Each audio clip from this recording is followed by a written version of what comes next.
think this is working. Hopefully, people on YouTube can hear me. I haven't really figured out how to do YouTube streams quite well yet. But we'll figure it out as it goes along.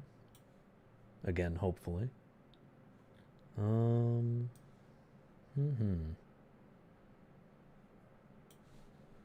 What's the delay looking like? Hello, hello. Welcome, welcome. I didn't actually know if people would be around for this or I'd just be kind of talking to the air, but hello, everyone.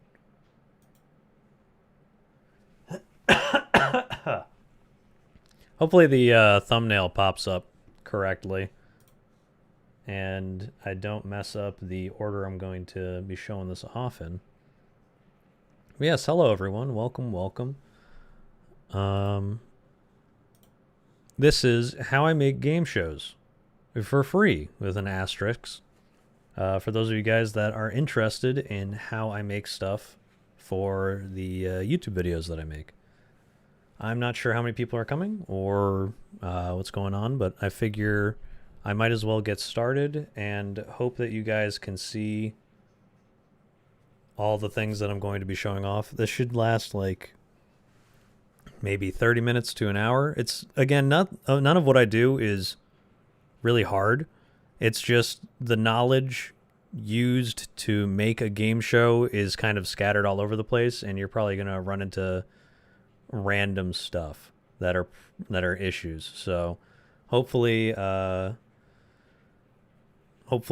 guys like it, so, or find it useful, whatever the case may be. So I have this little workflow thing set up, and hopefully in the description of this particular video all of the links are available and you guys can see them, and I'm just going to kind of go in order of all the stuff that I use to show you guys how this stuff is, how I make it from beginning to end.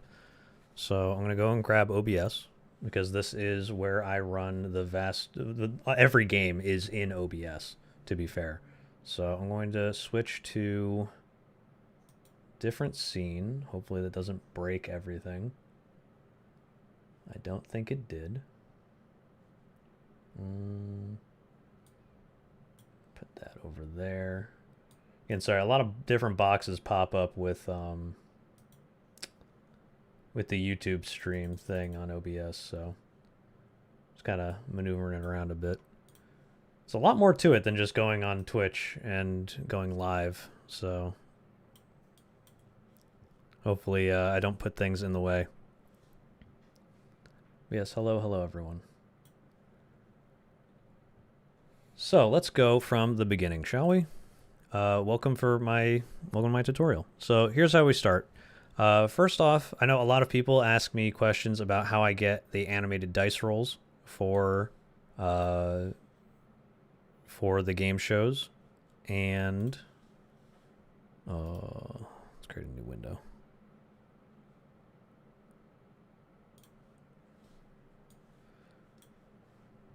It's a very easy website. It's just called dice.com, and you come over here and you just kind of create a room for yourself. You'll pop up into this. I made an account, so I always have something kind of just saved for the future. You just click roll dice and it will generate this room, and then you'll have an option of dice to pick from. Excuse me. You'll have an option for dice on to choose, and you come over here to browse themes in order to change them and get more themes in order to have ones pop up. There's a bunch that you can pay for, but there's plenty of free ones that change like every week, and ones that are just always free, I guess. And then there's also a way for you to make your own, which is what I did, and that's basically all the dice that I have are the ones that I made. I don't know if this actually shows anything useful or not. Hold on. My digital dice box. Yeah. Yeah, there you go. So you just go over to your account and you open up your digital dice box and then create new dice. And then it'll just load a thing up. Ba-da-bum-bum-bum. And then you kind of just mess around with this stuff and you can create a dice that changes its different colors and whatnot. And then when you're done, you save it, name it, and it'll come over here. And then it should be chilling up here, I think, if you've made it. And if not, just hit get more themes, find it. You'll figure it out. Then you take them and you drag them down here to this little area. And this is where people can choose which dice they want to roll. And then once you're done with that, you go over to, I believe it's streaming tools. And then you just click to reveal that. You grab it. And then you come over here and you make a dice thing. Let me see where my scenes are. I think I had a D&D one around here somewhere. Yeah, there it is. D&D gaming. Hopefully you guys can hear me. Yeah, dice rolling will just be like a browser source. So you click the little plus, and then go to browser, and then you name it whatever it is. I already have one called dice rolling, which will be this thing. And then you plop the URL for the thing into there. And then when that's done, you can go over to the website over here. And then when you click a dice to roll, it'll roll here. And oh, you can't see it because of display capture. Whoops. It will pop up over there. Take my word for it. So yeah, just click and roll, and then it clicks and rolls. Easy stuff. Not too difficult. Let's make that a little smaller so you can see it. And then that everyone that's invited to the room on this website will be able to roll their own dice, so you don't have to worry about clicking anything, which is awesome. I'm a big fan of that one in particular. That's the dice rolling, so no need to worry about that anymore. What's next on the list? We have how I make all the assets. That's super straightforward. It's just MS Paint. I use a version of it called MS Paint 3D. I found this from a YouTuber named, I think, Brentek. And he has a Google Dropbox thing for the download of MS Paint 3D since it's no longer available. You can do anything you want in this that you would in normal MS Paint. It's just, it kind of looks cleaner for whatever reason. It just looks cleaner. So I prefer this one over normal MS Paint because it doesn't look as like edgy. It looks like it has anti-aliasing versus MS Paint, which doesn't. It's just silly, but it's pretty nice. You also have this access to a 3D library where you can like put objects in that are part of the program into the scene. The only issue is it takes a while to load, and if you try to use other 3D objects from like I don't know, Blender or Maya or whatever, AutoCAD, whatever 3D software you're trying to put it in, it will take forever to load in and sometimes just crash it completely. So I really would not recommend it, but it's an option. I've done it before. You can get like a tree to pop in, but it won't have the texture on it, and it's weird. Just take my word for it. Just draw the stuff, and you'll be good to go. And then once you're done drawing it and you have your asset, then you go to my next favorite program ever, which is Photopea. And Photopea is free and awesome and amazing. Ignore the generative AI part that you don't have to click because that's disgusting and you should never use generative AI. You should use AI for the purposes it was meant for, which is removing menial labor, such as subtitling, which is much better use of resources in my personal opinion. But Photopea is amazing. You just take whatever asset you've drawn and then you throw it into there. I'm going to use the assets that I used for my last video to just show an example. That would be, oh, I gotta find them. I have too many damn folders. Stream stuff. Oh, right. It's in my other... I forgot I've moved it to a different disk. My backups. One should always have backups. Gamble Rancher, Bold Live, Heck Divers. There it is. So yeah, once you have your whatever pictures or characters or backgrounds and whatever done, I would highly, highly recommend you save them without any shadows or modifications to them first, and then have another folder for when you put shadows and different colorings of things around them afterwards in case you want to go back and change them in any way, shape, or form. So make sure you have your file structure set up correctly beforehand, so that way you don't have to worry about it. So let's take this this Kamazar, for example. You throw him into Photopea, and if you've moved Photopea around to like a different monitor and it's changed and it kind of looks all weird and broken, hit the full screen button at the top and then unfull screen it, and then it should fix itself. That's just a quick tip for you guys, because it can break on occasion, and yeah, that's no fun. But yeah, you come over to here, you have your object now, go to layer. You want to go to layer style and then drop shadow.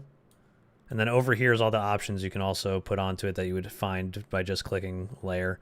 But you throw a drop shadow on it, you change the distance, change making it darker or not, create the size of it, etc. And then one thing that they don't tell you about is that you can just click on the shadow and you can kind of just separate it. And you kind of put it wherever to add some depth to things that you normally wouldn't be able to, which is pretty cool. And I think you can even use the eraser on the shadow itself. Maybe you can't. Maybe I'm crazy. I guess you can't. I think there was a way to do that I figured out, but I can't remember how. Either way, that's pretty much how it is. So that's probably like the biggest tip I can give you, is that you have access to a whole bunch of stuff like that, and it's a lot easier to kind of figure stuff out that way. It also has this thing with a global angle, which everything will share the exact same way that light hits it, which is super nice. But if you want a specific character to have different shadows, you have to turn that off, and then you can kind of just move it on its own. And if you want to have more than one shadow, you click the little plus, highlight the other shadow, and then you can move it again, and then you kind of change how this one works comparatively. Know what I mean? That's like the biggest things I can offer you guys in these trying times, but yeah. Is there anything else that's really important for this? I guess for one weird reason is that there's a difference between image transform. Like if you want to flip this, if you use image transform, it will flip everything instead of just the thing you're trying to flip. You have to go over to edit and then make sure it's selected over here on that layer, and then you can just flip just this instead of the whole image. I think that's probably it for Photopea. Yeah. Alright, so when you're done with that, you're good to go. And then you can just save those, and I guess make sure you have the background off, so that way you save it clean. Completely forgot about that. And I like to do trim when I'm done to make it as small as possible box-wise to send it into OBS. Okay, after that we have the animated wheel. Right. So next is the wheels. wheelofnames.com. This website is awesome. So this is the Helldivers wheel from my last game show. Normally it doesn't look like this. You just kind of go over to customize and then go to appearance and then change background color to green, and that makes things a lot easier because then you can green screen it out in OBS. And you can also change the the volume of the sound when it spins during it and whatnot. Change it from a ticking sound to a drum roll.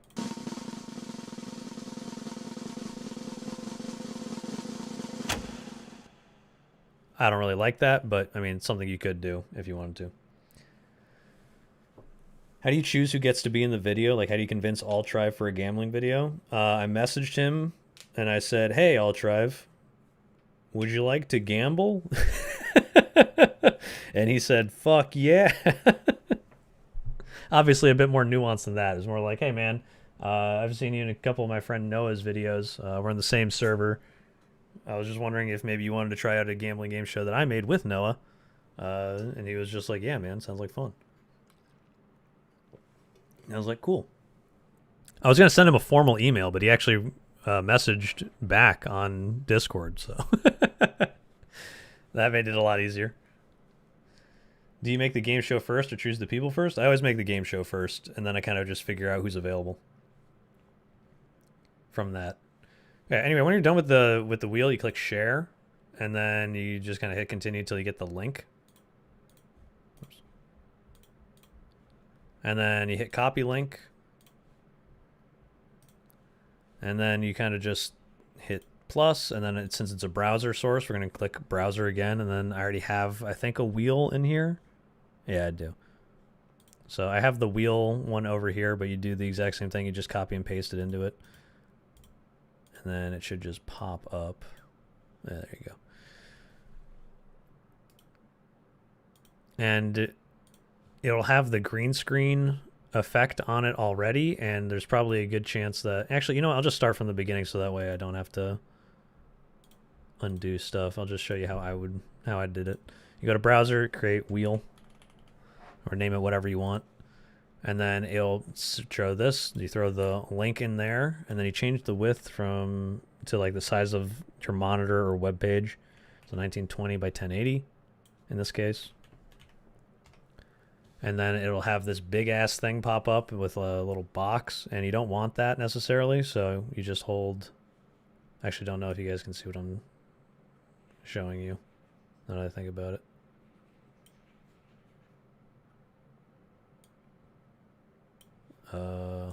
There we go. So yeah, it'll have this big ass box. In order to deal with that, you hold down Alt in OBS, and you're gonna move it and crop it, so that way you don't see as much stuff and it's not as big and bulky. And then you click right click, filter, color key. Color key. I actually don't know if the wheel is in the way and you can see this. My apologies. Yeah, you come over to here, you add a filter to it, color key type, custom color, select color, pick screen color, click the green part, hit OK, and then you move the similarity thing until all the green is gone. Ideally not the rest of it. And then you'll have yourself a wheel you can work with. And you can't click on it here to interact with it, but you come over to the interact button.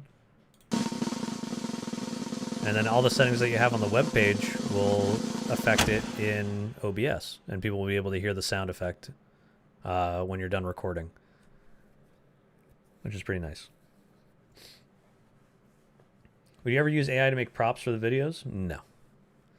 I don't like having generative AI do anything. The only time I use AI is for subtitling, because that is what AI should be used for. Menial labor that is nothing but tedious. That is the only purpose for AI, is to make life easier, not to take away from creativity. That is like the opposite of what you would want AI for, in my personal opinion. AI should never be creative. It should be a workforce. How upset was I when I was... How upset were you actually with them in the gambling video where the players broke me? You sounded legit like you were having a breakdown. Absolutely not even remotely close. It was all acting. Those guys are great. I was having so much fun, man. How long does one game show last on average? How long does one game show last on average? I try to shoot for about an hour, but I'll be honest with you, with the way things go, sometimes it takes 2, maybe 3. That usually 3 is when I did a D&D one for like the first times I was trying this out because I didn't really know how long it took people to do stuff. Now I realized about 3 screens worth of interactions takes about an hour. So I don't try to go past that. Imagine Neuro in one of my game shows. I think Neuro's a pretty interesting AI. Definitely a lot of character to that particular AI. I don't know anything else about it besides the fact that it's got like 2 personalities to it and whatnot. Seems cool. It's not generative, so I'm a fan of that. It is what it is. But yeah, that's how you put a wheel in, and pretty much anything with a green screen behind it, such as like effects, like with the torch tank over here.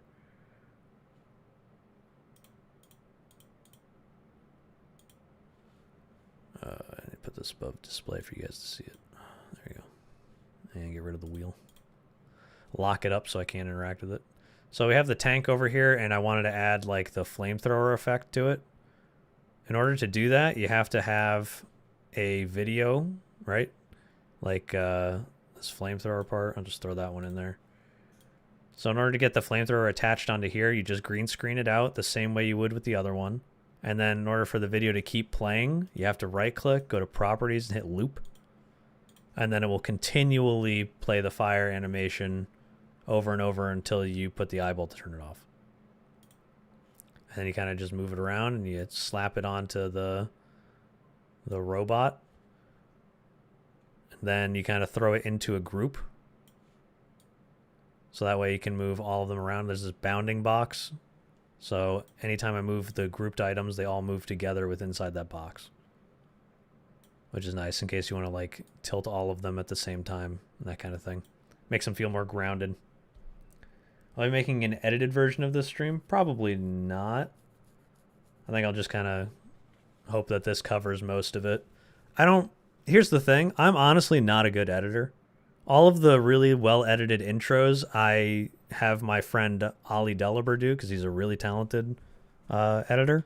And then the rest of it, is like the most basic edits you'll ever see that anyone can do. The hardest part is just figuring out where to get the things in order to do the edits, which is kind of why I'm doing this. Just kind of let you guys go into the world with all the tools that I've already procured, essentially. Love the Goblin one. Thanks, man. I'm glad you liked it. That one was a fun one. I really enjoyed it. I'll probably do another D&D one for my next video, I think. It's either that or I was trying to figure out how to do like a Monster Hunter one. I think that would be like too difficult. And I don't know how long the fights would last. So I'm probably just going to end up doing another D&D one with like a twist. I've got a pretty cool idea, but yeah. A little less about that, and I'll kind of just get back into the editing stuff that you guys are here for. So that's how you get all of the animated wheels that you throw inside OBS in order to make a game show. And then on top of that, there's Photo P for the thumbnails and whatnot. Oh, right, Discord images. Right. So that is simple as going to Fugi Tech, which is how you use Discord to have people's voices pop up, and like when they talk in Discord, they pop up on the screen as like the little model like highlighting itself. You just go to Discord reactive images, and then you'll find whatever your model is. You just set it to active, and then it changes whichever one you have from your basic Discord picture to a model of your own choosing and creation. This one was for Helldiver, so I'll do the Helldiver one that I have and set it as my active. And then when I want to add this in, you go to sources, and then whoever's in your Discord at the moment will be selectable in that channel. So I'm going to open up Discord real quick and go into a channel myself. And I'm going to click this to grab this model. And then I'm going to make another browser source. It's called Fugi. And then I'm just going to add it in there. And then put this above display capture so you guys can see it. This guy will pop up. He'll already have a transparent background, which is nice. And then since I have push to talk on in Discord, whenever I use my push to talk button, it will light up. And when I'm talking, it'll stay lit up. And then when it's not talking, it'll go dark. And then you can kind of just move them around however you want. So pretty neat. Love Foogies. Very cool. You can change a bunch of them to have animations or not. I've set this so that it bounces whenever I initially start talking. So whenever I press my push to talk, it just kind of hops up and down. There's me just mashing V. Yeah, so Foogies are how you add talking things to that, which is pretty nice. You can also make models for people to use if you really wanted to. You could just have them put that as their active, or like send them a picture and be like, hey, I want you to use this, and then have them set that to their active. Foogies are really helpful. They're very nice. You just have to make sure that they're showing when you are recording. That's a big thing. As for people in Discord, like if you want to show them what you're seeing on your screen, so that way they can interact with it, what you have to do is use a virtual camera. You have to hit start virtual camera, and then in Discord, you have to come over to your settings. Hold on, let me check real quick before I give anything away that I might not want to give away. The only scary thing about doing this stuff is I never know what's going to pop up that I want people to see. There you go.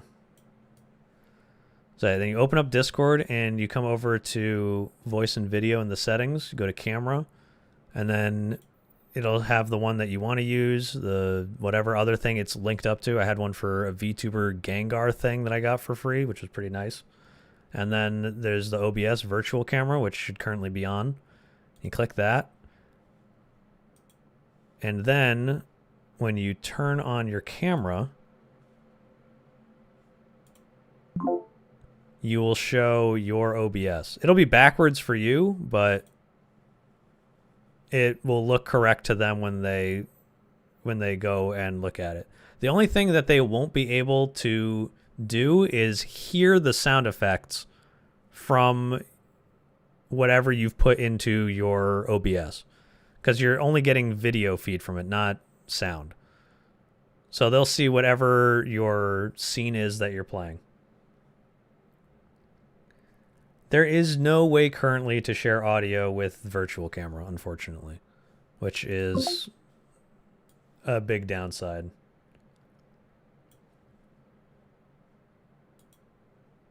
In my personal opinion. But once I figure out a way to get past that, I will let everyone know. Yeah, that's the way you do it with virtual camera. What else? There is, I think that's pretty much all the big stuff for OBS. The rest is just the editing programs that I use.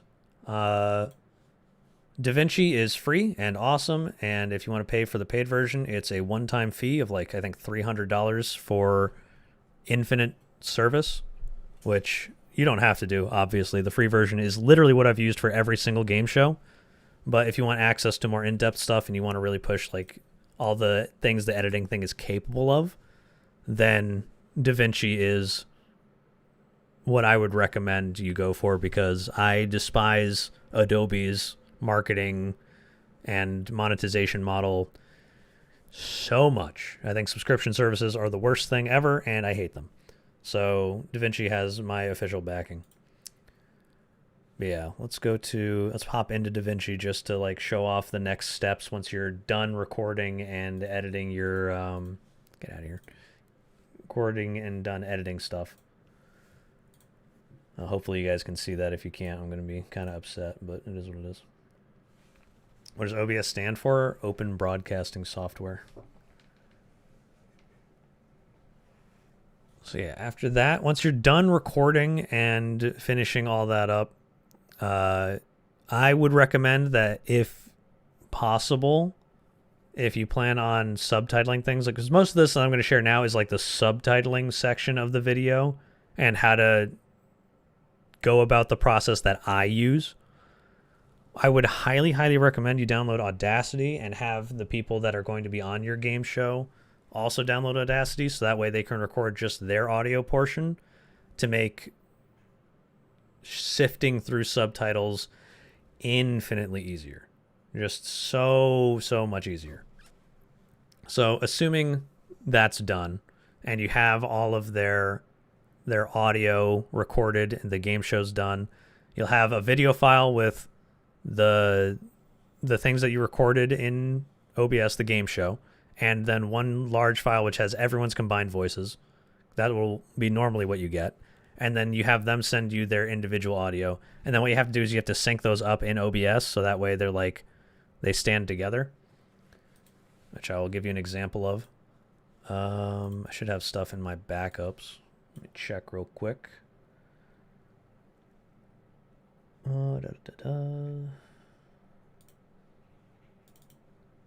Game show backups, perfect. I don't know if I have everyone's audios for all of these, actually, now that I think about it.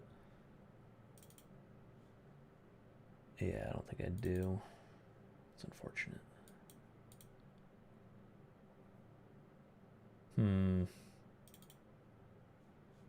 I'll just do the stuff that I have for the bold lock. So this is for the bold lock video I did. That was probably one of the most ambitious things I've ever attempted to try and make a show about. I think it turned out all pretty well, all things considered. I could have done a lot of things better. But for the most part, it's pretty good. So I'm going to use an example of my intro that I had Ollie edit. So I'm going to throw this in here.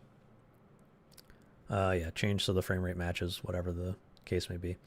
So this is basically what it would look like after I'm done editing all of the raw video and syncing it up with the audio. Now, obviously, if there were more people that were talking in this, I would have a different audio track for each of them. And it would all be synced up. I would have removed parts of whatever the intro I'm getting rid of is. So, like, say I wanted to get rid of this Pokeball and just highlight this, and then I have a shortcut set up to clip this. It's Control B. Your XP bar is too low for this. I assure you, this is the easiest process ever. It sounds like a lot, but in reality, this is like the baseline for editing difficulty. Like, it's just putting stuff into the editing software, putting this tracker over the spot you don't want a thing, highlighting it, and then pressing like snip or what is this, blade mode. I don't know what the initial thing was for, but basically it's just, you just put a cut here. I have it set to Control B, and then it cuts a line straight through this, and then you just hit ripple delete or shift backspace, and then it closes the gap between the two things. So it gets rid of the little animation of the Pokeball doing that. Shift backspace. And then you don't have to worry about there being a gap in between that, and then the audio is also synced up still. And that's like literally the basis of editing, is just taking all of this raw data and then cutting it down the way that you want it to look. So that way it flows in a normal video sense. Like, you just cut out all the dead air essentially in the game show. So like anytime there's a roll and we're waiting for the thing to roll and I don't want to see it rolling, I'll just cut out that little chunk, and then that's pretty much the entirety of the editing that I do for most of my videos, is literally just deleting stuff. And the rest is the subtitling, which is the part that takes by far the longest. But I found a way to make it a lot faster now, which is kind of like the big reason I want to show this off, is like all of the little things that I've had to learn along the way, I can just consolidate for you guys.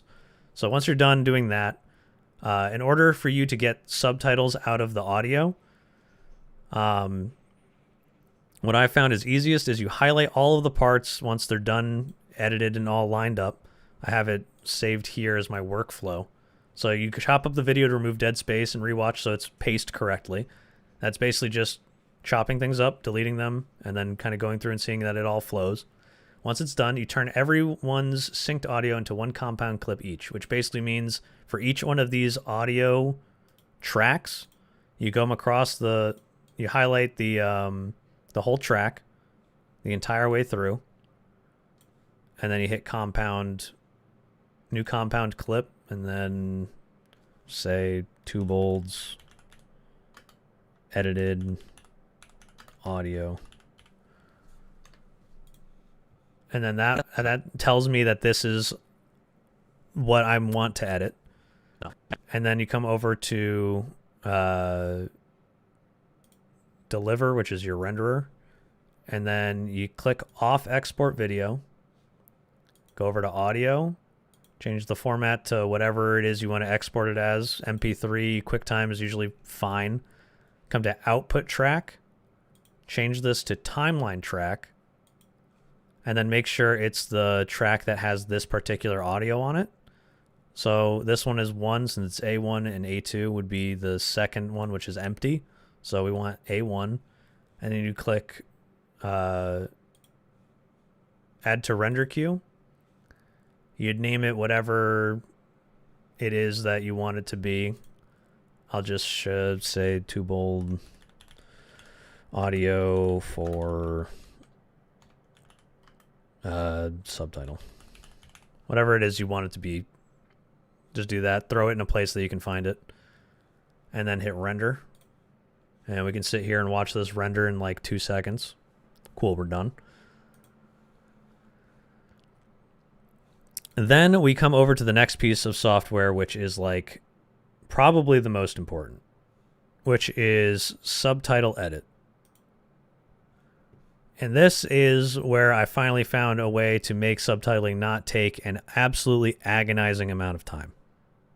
So in the workflow, we get to slap subtitles back into DaVinci. Or no, excuse me. We're at turn everyone's synced audio into a compound clip each, and then transcribe them with subtitle edits Faster Whisper XL and Large V2 Engine, which is basically you come up to, excuse me, that's not quite true. It's you grab the thing on your desktop or wherever you saved it, you throw it into here, and then you'll have your however long 50 seconds of info for. I'm not sure 100% sure if you guys can see this. I'm hoping that you can, because I don't have my OBS like over here. Yeah, okay. You can see it just fine. Cool.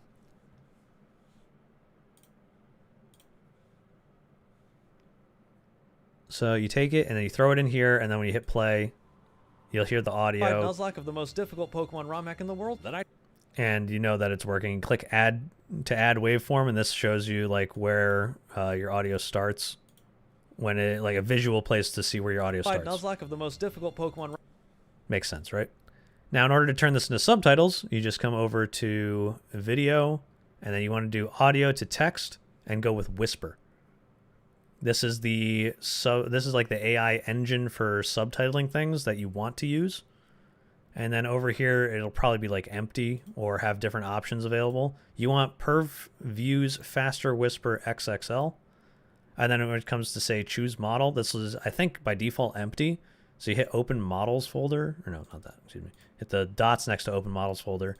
And then you choose large V2. There's a bunch of different ones in here. Large V2 is, I think, the most accurate for subtitling by a consensus when I looked around. And it hasn't done anything bad for me. Like any AI, though, it will be weird. There will be some things that just aren't correct. Not a lot, mind you. It's very little comparatively to other subtitlers that I've come across. This is by far the best one. But you're going to have to go through again and like make sure that there's no awkward spaces or anything like that.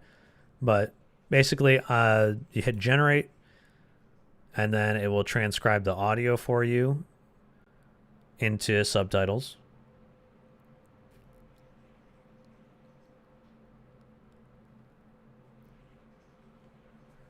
Are these the same steps for, let's say, IRL streaming? I'm not 100% sure what you mean. This is mostly for like editing recorded stuff, but if for whatever video you take, this would be the way I'd go about adding subtitles to it and whatnot. What inspired you to start making videos? Honestly, I just had a lot of fun being on game shows, and I wanted to try making my own because I always had ideas for them, and I just didn't know if one, if people would even like them, or two, how I would go about it. And then Noah invited me to his game shows, and not only did people absolutely adore them, I thought they were incredibly fun to just be able to do. And I had a bunch of ideas for stuff I wanted to make, and then I kind of turned my own spin on it because I didn't want to use Google Slides. But Google Slides have their own advantages that OBS does not. Namely, it's infinitely easier to move stuff in Google Slides than it is in OBS. But OBS has the added benefit of not seeing a cursor, so everything looks really clean.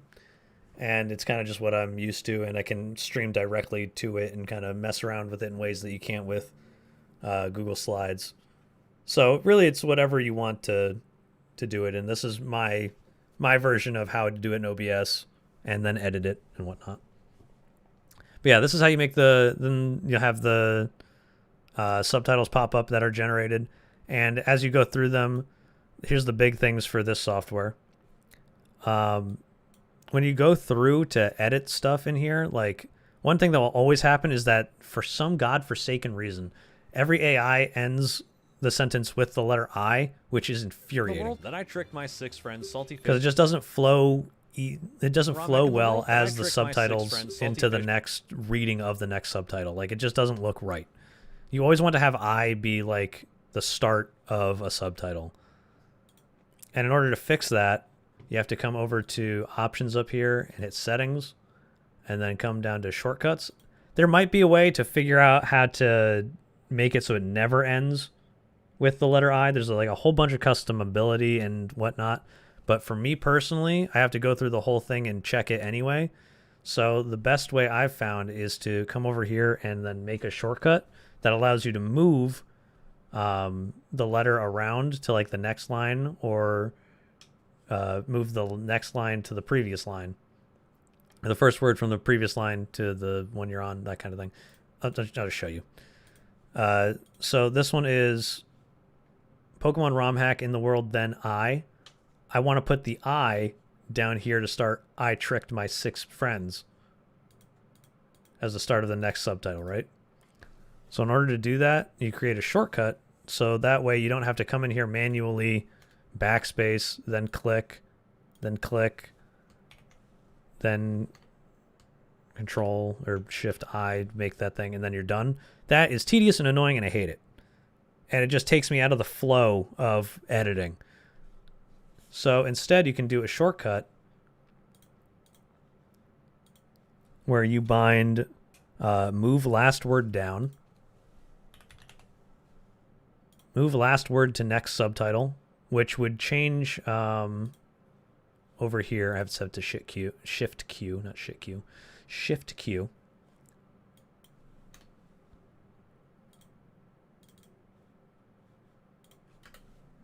So back here, it had I, and I don't want it there. So while I have this highlighted, I hit shift Q, and then it moves the I down to here. And you can do that as many times as you want for however many words.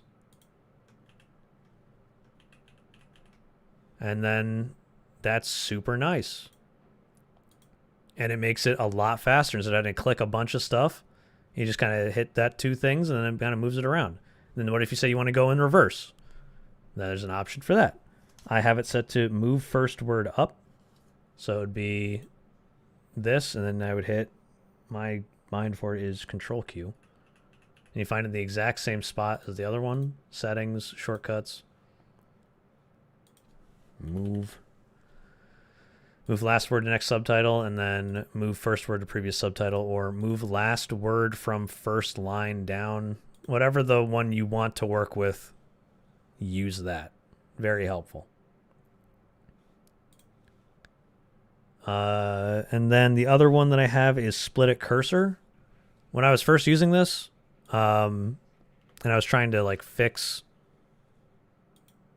like split audio up that was like a whole bunch of words together. Let me see if there's an example, or just put a ton of words. Yeah, this will work. So they all have 8 hours to get as far as they possibly can. This is just a lot. I would like to preferably have half of this. So when you hit split normally, it will kind of just put it randomly or like somewhere nearish the middle of the words. But say I wanted to split it directly at a point. I have it as split at cursor in settings, or for a shortcut. Split line at cursor position. So I come in here to, they all have 8 hours to get as far as they possibly can. And then I want to split it at, they have 8 hours to get. And then over here, 8 hours to get. This is where get is, I believe. Hours to get as far. Yeah, so I'll be right about here. So this is where the cursor position is. I would then press Shift E. Oops. Highlight this and then hit Shift E. Excuse me? Split cursor, Shift and E. Why is it not working? Oh, right. I have to put it here. That's what it is. And then hit Shift E, and then it will find it wherever it is over here and then split it. They all have 8 hours to get as far as they possibly can. They get 8 hours to get as far as they possibly can. And if it's not quite right, then you kind of just move the thing around and then... Hours to get as far as they possibly can. Nice. Easy peasy. And then once you're done with that, you've done this to everything, you'll have all the subtitles that are perfectly timed with the audio, which is the best part. All of it is in boxes, essentially. Like each one of these points right here is essentially a text box, but specifically for subtitles, that is synced up perfectly with the audio, which is the part that I was struggling with so much when I initially had the subtitles in DaVinci. I would manually move around the text boxes in DaVinci, and it took forever, and it was awful, and I hated every second of it. But now it's so much faster to do. And once that's done, you can come back over to here, and you just need to export this stuff or save it as a SRT file. Transcribe audio for subtitles.srt, and I'll just throw this on my desktop. Although I would highly recommend putting it in a proper, folder and whatnot. But you just save it there, and then it'll pop up there. And you just grab this and throw it into DaVinci, right into your media thing. Right-click, insert selected subtitles to timeline using timecode. This means that it will sync up with the points that you've edited and changed to your video. So now all of the audio should be exactly where it is in subtitle edit right here, since these two audios are the ones that are matching up, right? And then when you hit play, Nuzlocke of the most difficult Pokemon ROM hack in the world. Then I you have tricked my subtitles. 6 friends, Salty Fish, Sci-Fi, Ruben, Bumbler, Retro, and Porcelain Maid into playing for your entertainment. Here's what... And that's amazing. Now say, hey, I have multiple people speaking, and I've done this for all of them, and I want the subtitles to be different for all of them.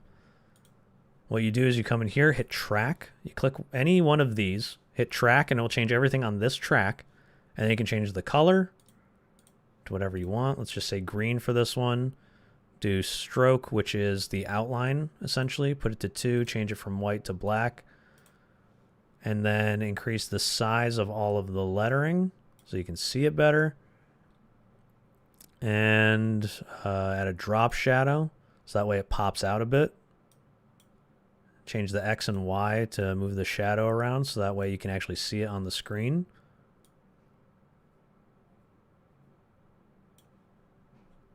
Excuse me.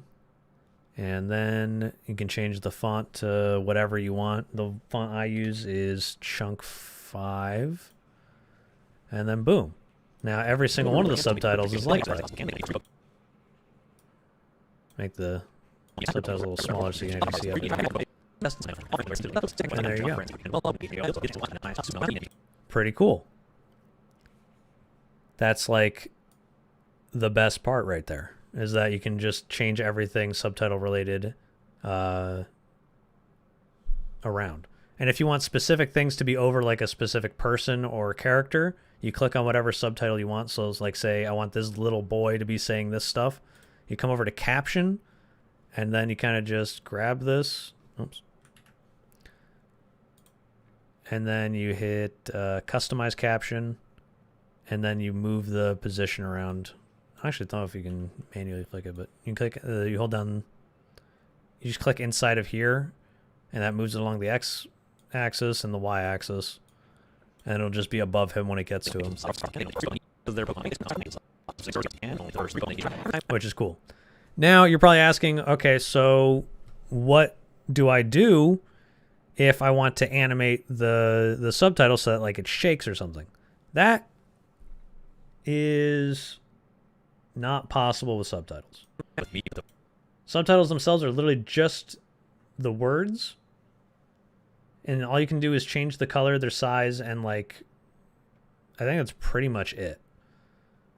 You change the alignment, I guess, which is nice if you want to put it like in the corner of something, or just keep it, you know, lined up. I prefer centered. I think it looks better. But if you want it to have a specific animation to it where it like shakes or vibrates or bounces around, that kind of thing, or like scrolls across the screen, you have to go over to effects, titles, and then get a text plus box, and you put that in a video track, and then it will be like, I don't know, whatever this shit is that it is by default. You can just highlight this, throw it into here, and then you kind of just key code or keyframe the animations for the text. So like if I wanted this to get to be larger, just change this to something more visible. So if I wanted this to like pop into the screen and be larger like that, all you have to do is start it off at the small size it is, hit this button, which starts a keyframe, move it to the size it is in the spot that you want it to be, and then you hit, like I say, over here, and you keyframe it again after you've moved it, and you change the size so that way possibly can. When it gets to it, it'll shrink down on each route. Every time I'll say that kind of sucks. However, the good news is that with the way DaVinci works, this animation for the text is baked into this particular text plus node, which basically means that you can have this saved for future use with any text at all whatsoever. So like the one that I have and use a lot when I set up the first time is the shake effect, which the first time I used this was in my very first video where my friend Porcelain made, or Joel, was screaming. there's 3 Pokemon, And it just shakes the letters. It just shakes whatever's inside the box.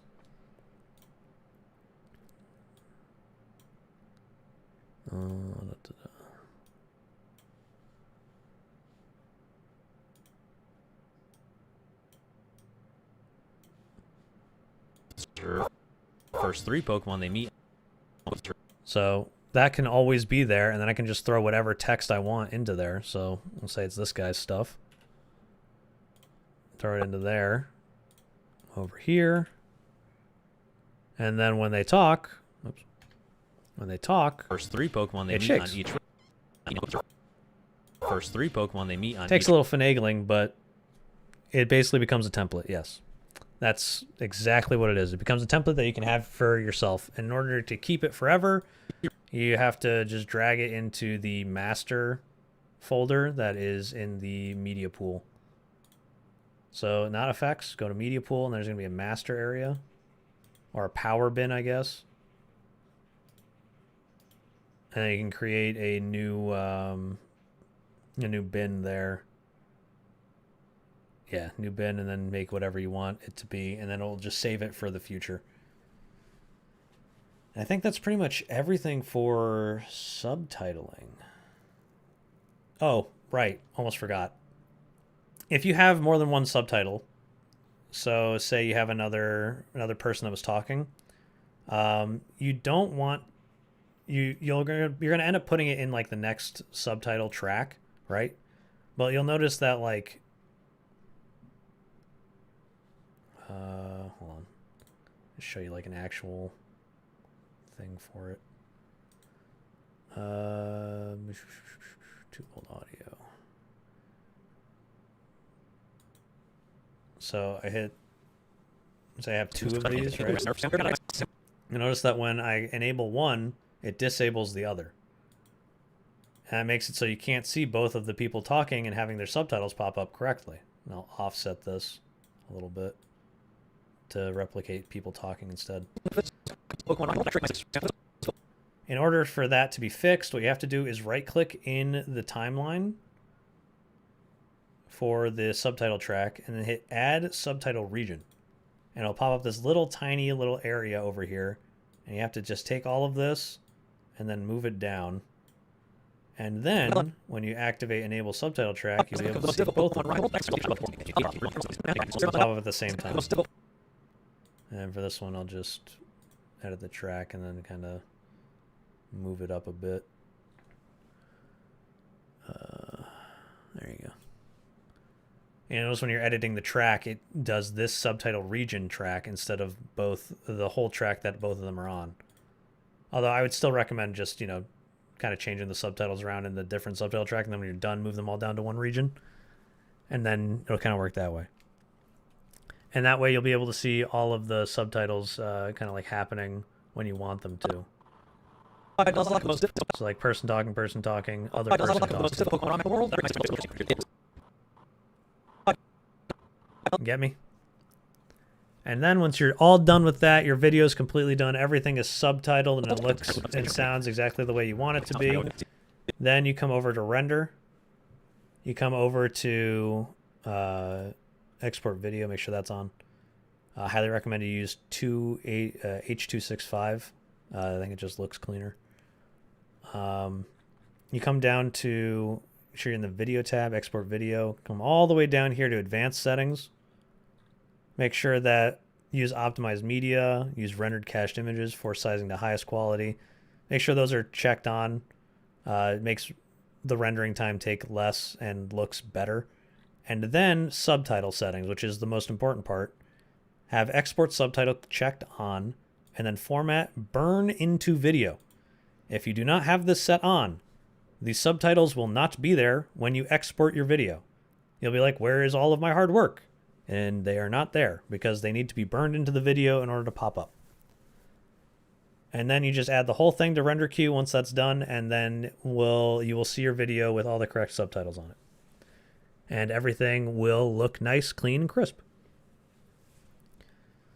So that is mostly the I think that's pretty much the entirety of the things that I wanted to show off and present to you guys for my workflow. And I think that encapsulates pretty much everything.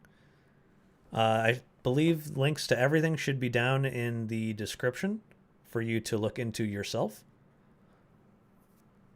Download them at your leisure, etc., etc. And yeah, I think that's pretty much it. Is there anything else you guys would like to know?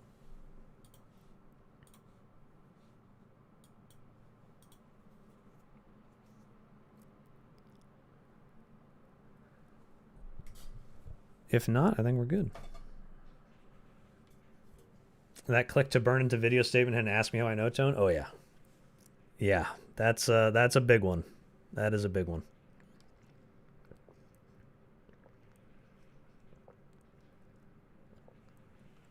I think that's pretty much everything. And then just in case you guys didn't see the this didn't get copied down there, here's another look at this. You can pause the video and kind of just read it through. And then Gameshow setup as well. Here's the, if you want to manually type them out, feel free, but they should be in the description. So yeah, if you ever need to know, now you know. And you know where to go to check it out. The rest of the stuff that I look for DaVinci, I literally would just Google. and it would pop up. So yeah, hope you guys enjoyed. Thank you all for stopping by. Have a fantastic rest of your day or night, wherever it may be, and I'll see you in whatever next video I end up uploading. Peace out.